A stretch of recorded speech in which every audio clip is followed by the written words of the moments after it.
Sudah? Sudah? Oke. Bismillahirrahmanirrahim. Assalamualaikum warahmatullahi wabarakatuh. Waalaikumsalam warahmatullahi wabarakatuh. Selamat sore semuanya. Sore. Jadi kami di sini dari kelompok 2 akan membahas mengenai materi perairan laut. Nah, jadi sebelumnya kami mohon maaf, nama saya sebagai moderator adalah Faiz Nambah dan berikut adalah rekan-rekan saya. Saya Gatan Mahendra sebagai pemateri. Saya Mutiara Balik Sadika Alfat sebagai pemateri. Saya Madani Lagi sebagai pemateri. Oke, langsung saja kita masuk ke sesi materinya. Yang pertama di sini akan dijelaskan oleh rekan saya.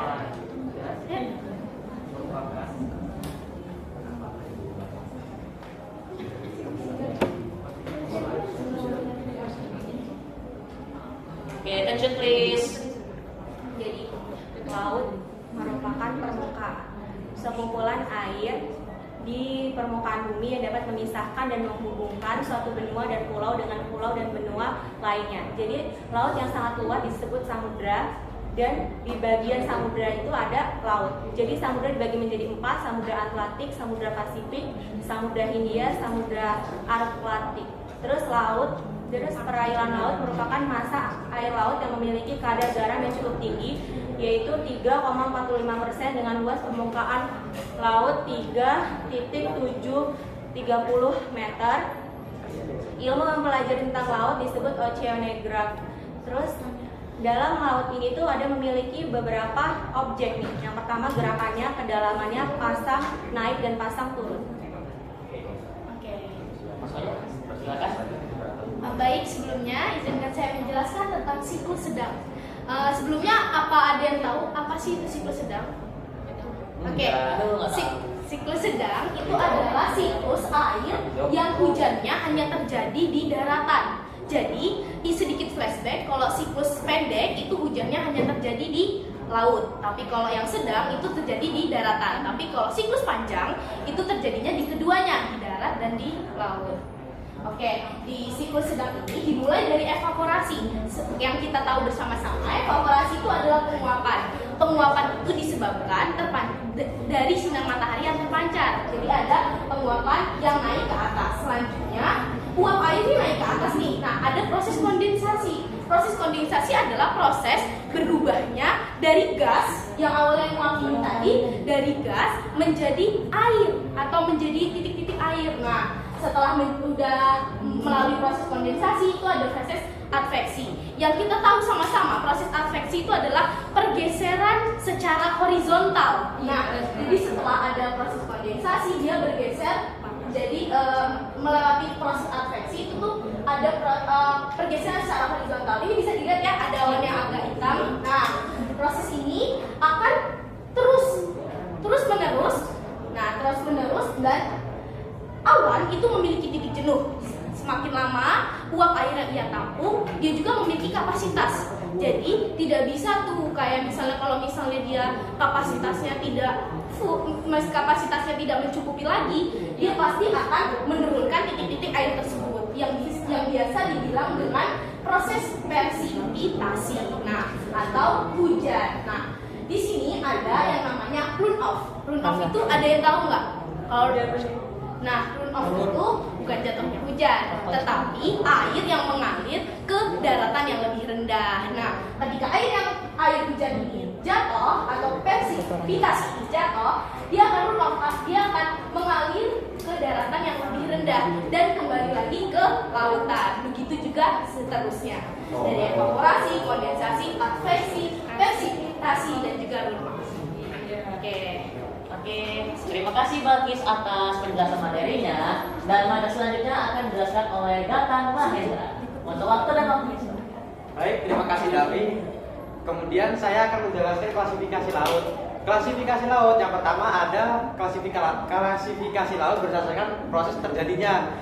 Yang pertama ada laut transgresi. Laut transgresi itu dia terjadi karena genangan air laut terhadap daratan mengalami kenaikan tinggi permukaan air laut, sehingga permukaan air laut itu mengalami kenaikan tinggi mencapai kurang lebih 70 meter di zaman es.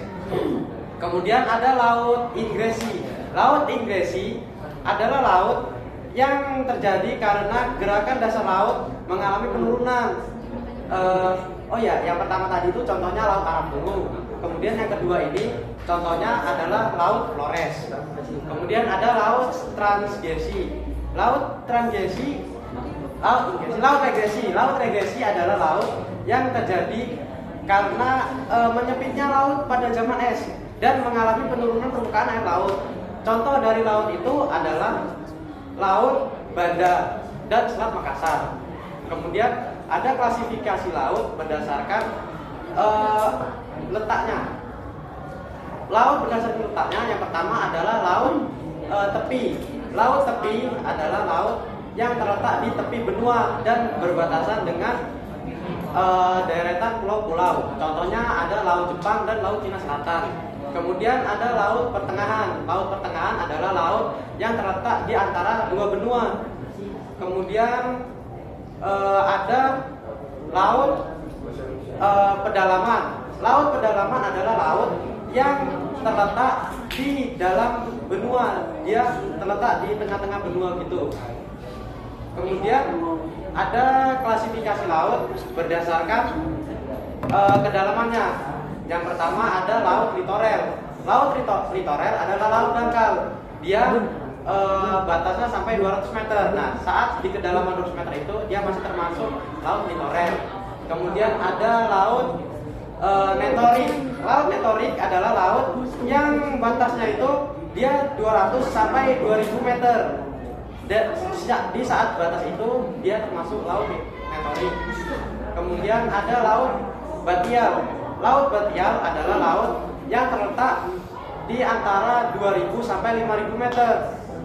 Laut batial adalah termasuk laut pertengahan. Kemudian ada laut dalam yang disebut laut abasial. Laut abasial adalah laut yang terletak di antara 5000 meter. Kemudian ada laut hadal. Laut hadal adalah laut yang kedalamannya itu adalah di atas 6000 meter. Ya. Terima kasih Gatan atas materi yang dijelaskan. Dan di sini saya akan menjelaskan mengenai materi gerakan laut. Jadi gerakan laut ini ada beberapa macam.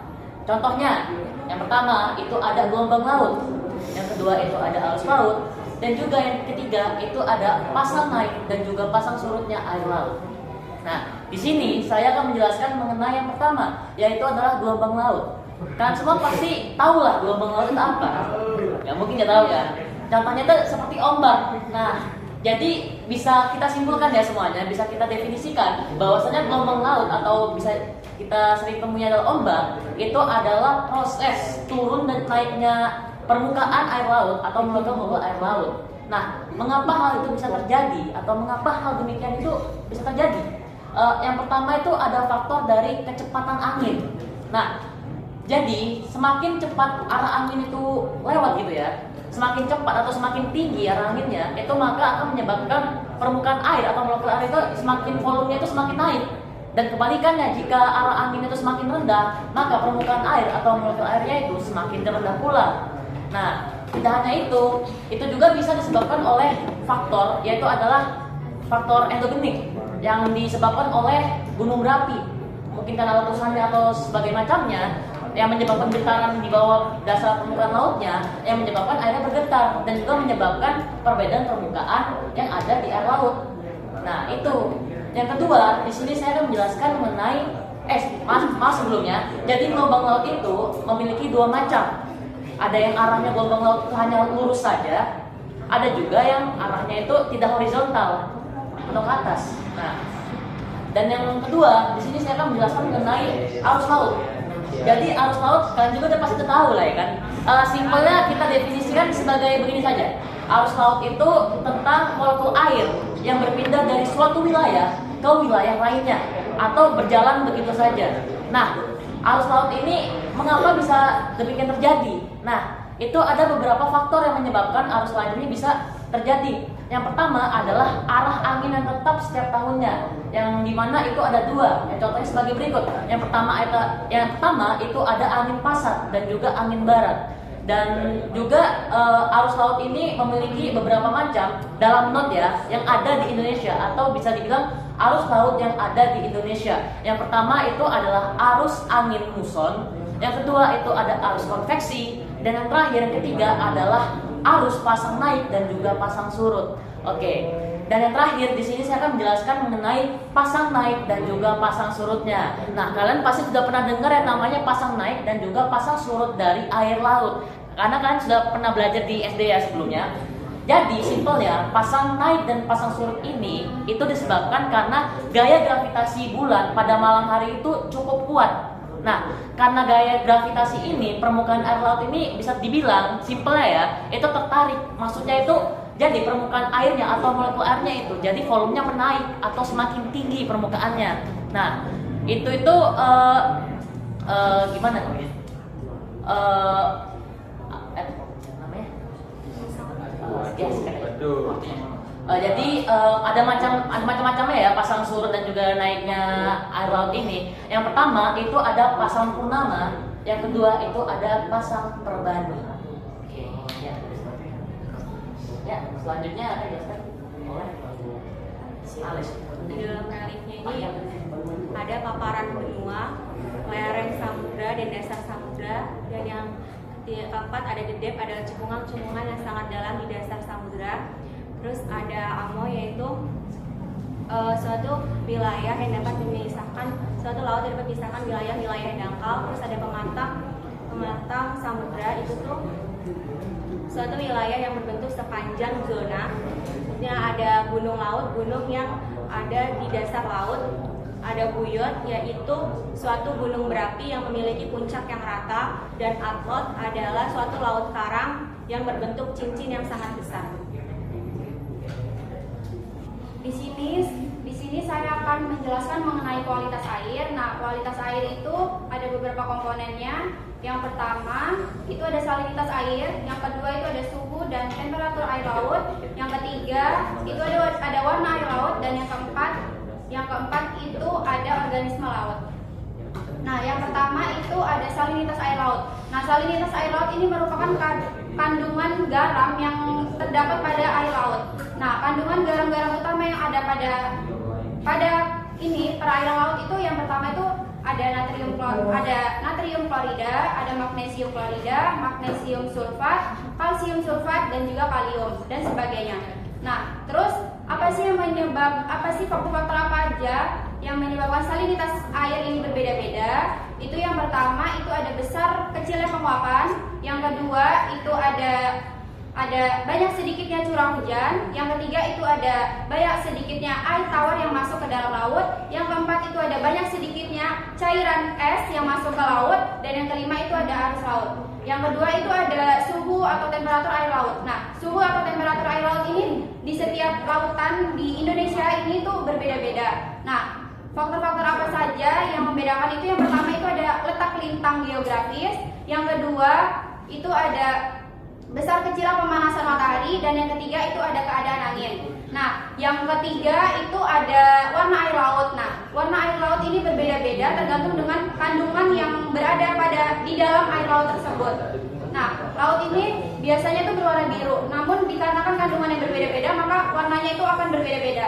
Nah, contoh-contoh warna-warna perairan laut itu, yang pertama itu ada warna hijau yang disebabkan karena adanya lumpur yang berada di dekat pantai. Nah, yang kedua itu ada warna kuning, itu yang disebabkan karena adanya lumpur kuning yang ada pada dasar laut, contohnya ada di Sungai Kuning. Yang ketiga itu ada warna ungu. Warna ungu ini disebabkan karena adanya organisme yang mengeluarkan sinar fosfor. Contohnya ada di Laut Ambon. Yang keempat ini ada warna biru, ini diakibatkan karena cahaya matahari yang berwarna biru atau gelombang pendek itu masuk lebih banyak daripada yang lain.